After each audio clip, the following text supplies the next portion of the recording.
thinking about creating some sort of ceremonial dancer, or maybe a jester. Either way, I want her to appear excitable. I do a quick reference check to find a suitable pose that reflects her attitude. If this is a post-apocalyptic world, the circumstances are most likely desperate. In today's society, there are many available options to entertain ourselves. Going to the movies, for example, browsing the internet, or playing video games. Human nature requires that we unwind every now and then, to take a break from overworking ourselves. I'm imagining that there is little time for breaks when trying to rebuild your existence after a catastrophe. As modern-day consumables will no longer be available in this world, perhaps people gather, say, once a month to watch a more primitive form of entertainment. This sort of situation is where this character could be placed. I keep her belly exposed to enhance the ritual dancing theme. I'm starting to gather a small library of shapes in my head that will grow as I build more characters. This is the first character where I attempt to render metal armor. I look at German Gothic period armor to inspire the shapes. While applying armor to this character doesn't exactly keep the dancing theme, I'm still trying to stay open to crossovers of aesthetics.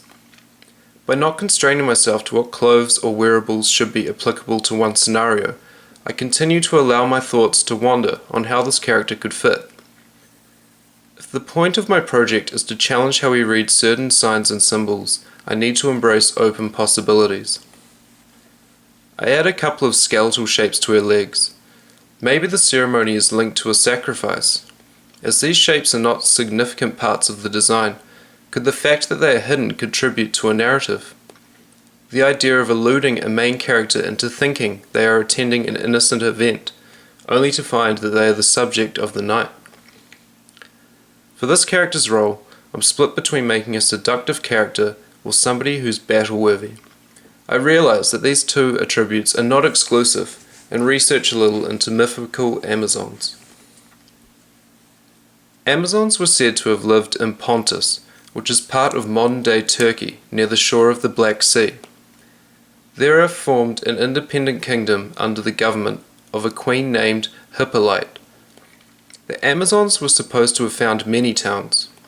In some versions of the myth, no men were permitted to have sexual encounters or reside in Amazon country, but once a year, in order to prevent their race from dying out, they visited the Gargarians, a neighboring tribe.